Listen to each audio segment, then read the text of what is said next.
Happy Wellness Wednesday, everyone. It's so great to be here with you. I hope that you all are doing well today. And yeah, it's great to come on and see you again. As always, I'd like to welcome you to the Peaceful Living Facebook and Instagram live video. And hey, Deb, ooh, one of my favorite mentors. So good to see you. You haven't jumped on a video in a while. So this is just exciting, and I'm grateful for this. And today I am going to be talking about how sometimes we just need to move over, hey, Vicki, and get out of the way of people who are trying to oh, yes, thank you. Zenny Optical. No, I am not an affiliate, but I have so many different glasses because Zenny, and they are crooked today. I've been trying to straighten them out because Zenny is so very inexpensive. So I have like 5 pairs of glasses. It's very fun. Couple of plugs first. You know, I always start my videos with a couple of plugs. As always, please jump on and join my Peaceful Living Wellness blog. You can subscribe to it through peacefullivingwellness.com, and I have some great guest bloggers coming up. And of course, this week we will have, this week we're going to have just a regular Peaceful Living blog, but the following week we will have an Asheville blog. Oh, you know what? I'm a total liar. I forgot what I did 2 days ago. Imagine that. Actually, the Encinitas blog is finally going up. I was looking through the blogs and I realized I never published it. So for those of you who tuned in to all of my Facebook and Instagram lives from Encinitas and have wondered what the heck happened to the blog, I just kind of forgot to post it. Sorry. Anyway, it's up. It's going out. It's up on the blog site, and it's going out in the newsletter on Friday. But I'm also going to try to get the Just Move Over blog done and up for Friday too. So maybe we'll have 2 blogs on Friday. And if not, I will get that up next week because, yeah, I'm leaving for Asheville on Friday morning. So especially those of you who like to travel, I would love to take you along on my journey. Bruce Jackson, hey, I got to give another plug, you guys, because Bruce is awesome. And I just have to let you know that he owns a charter catamaran that goes out of Vero Beach, Florida, and I am going to be coming to you live from there in December, and puts on a wonderful, relaxing charter cruise. You can go out for just a few hours. You can go out for a whole day. He has it catered. He has wine for you.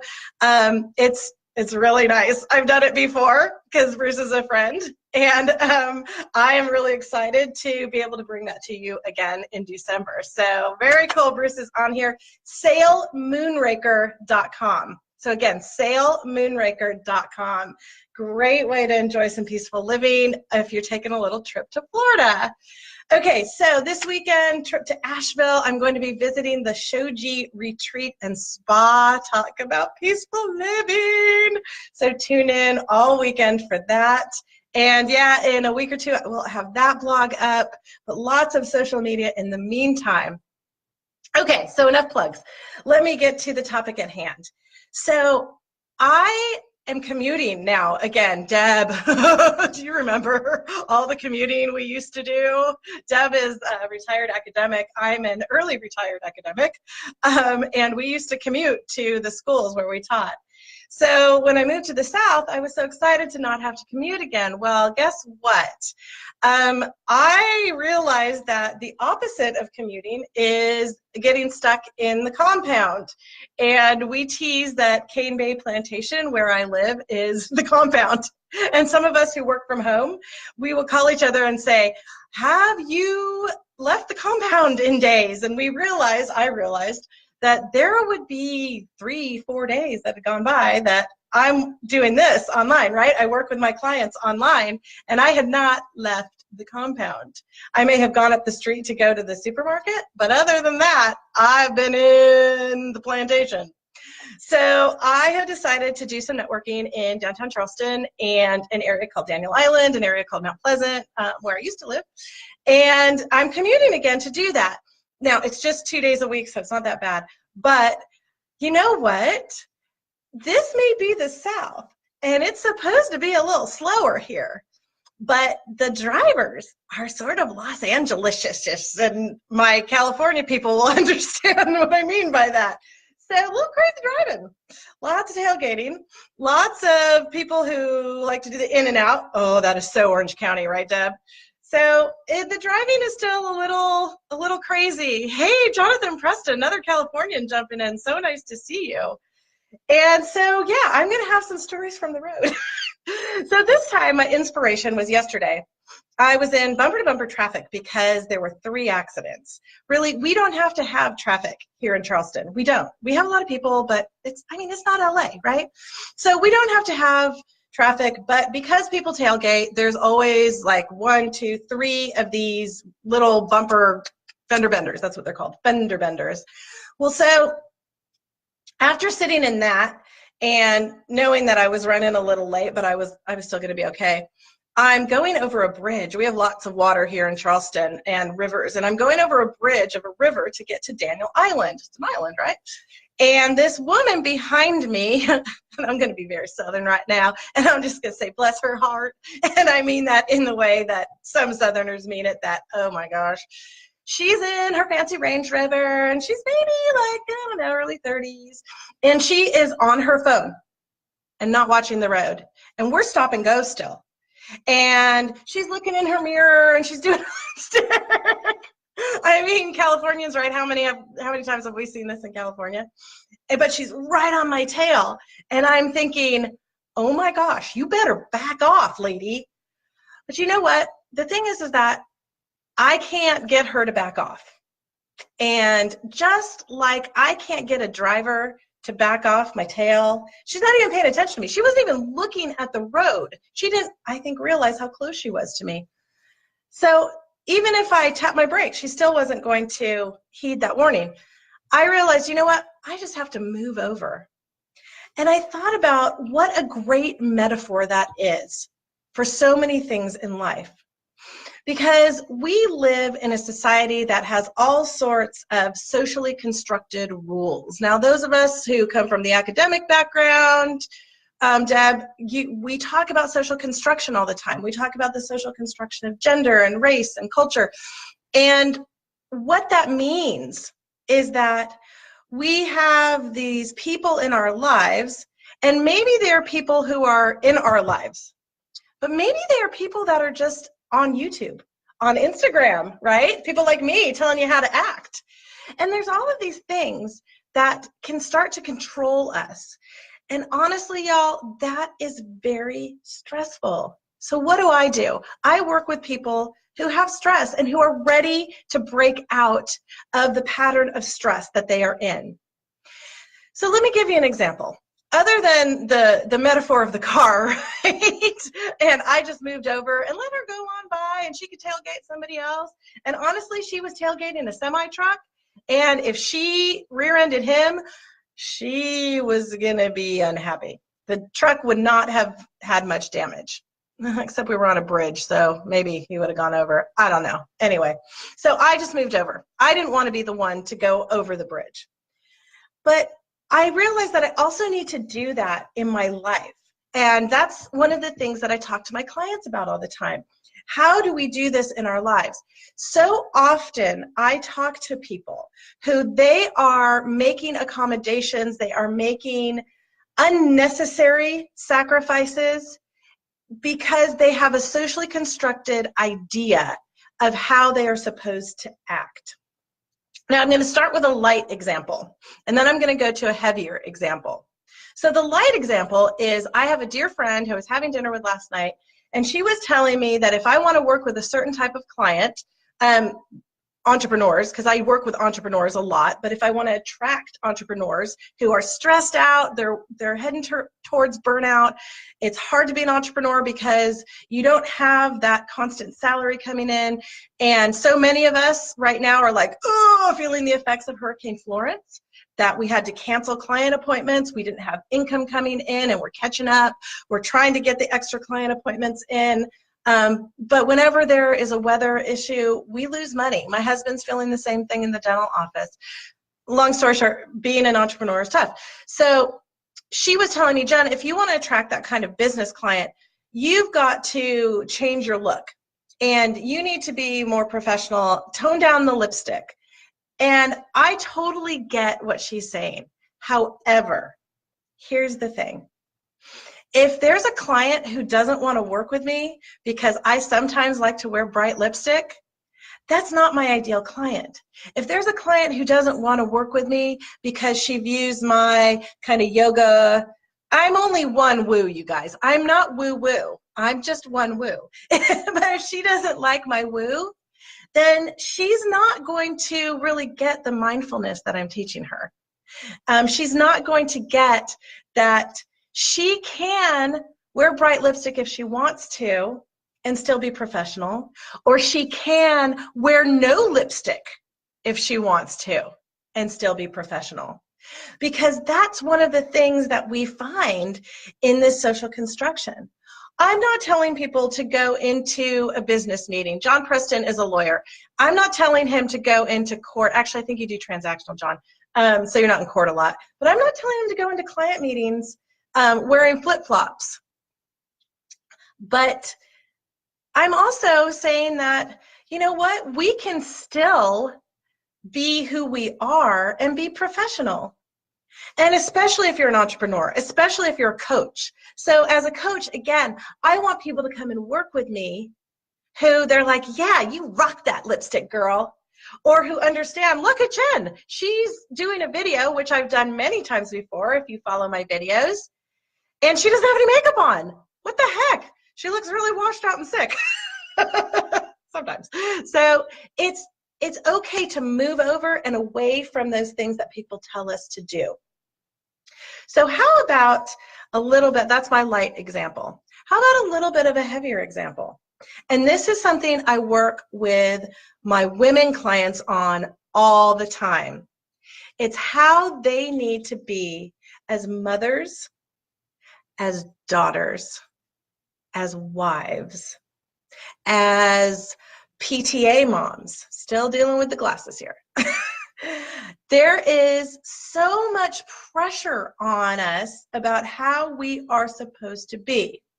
I was talking to a woman at a networking group the other day, and she was talking about how she has 3 different businesses, and I jokingly said to her, here's my card. I didn't really hand her my card, although honestly she probably could use it.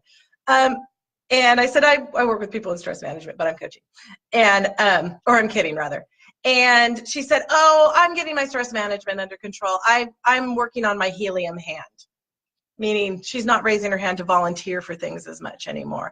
And that's a great start. But honestly, that's not enough. So yeah, if volunteering at your kids' schools or scouts or whatever is stressful for you, definitely don't be the one to raise your hand. But if that's something you get something from, like I was, Vicki, you know, I was an assistant scout leader. I loved that. I got so much out of that. And that, because I got so much out of it, was stress management for me. So that's part of it. But what I really wanted to say to her was, why do you have 3 businesses? What is it that you are trying to achieve? What story are you telling yourself? Because that's so much of it. It's the story that we tell ourselves based upon the external validation. And that is what I'm talking about, guys. I am talking about moving out of the way of those other people who you so dearly want to be validated by. Now, that may seem like, no, that's not something you do, but I want you to go deeper with it. I want you to think more deeply about it. So let's think about in our own family structure. How often do we do something because it's for the betterment of our children, but that it's something that's very stressful for ourselves? How often do we do something because our spouse expects it of us, even though it's something that we don't feel very good about? How often do we do something because somebody else wants us to do it?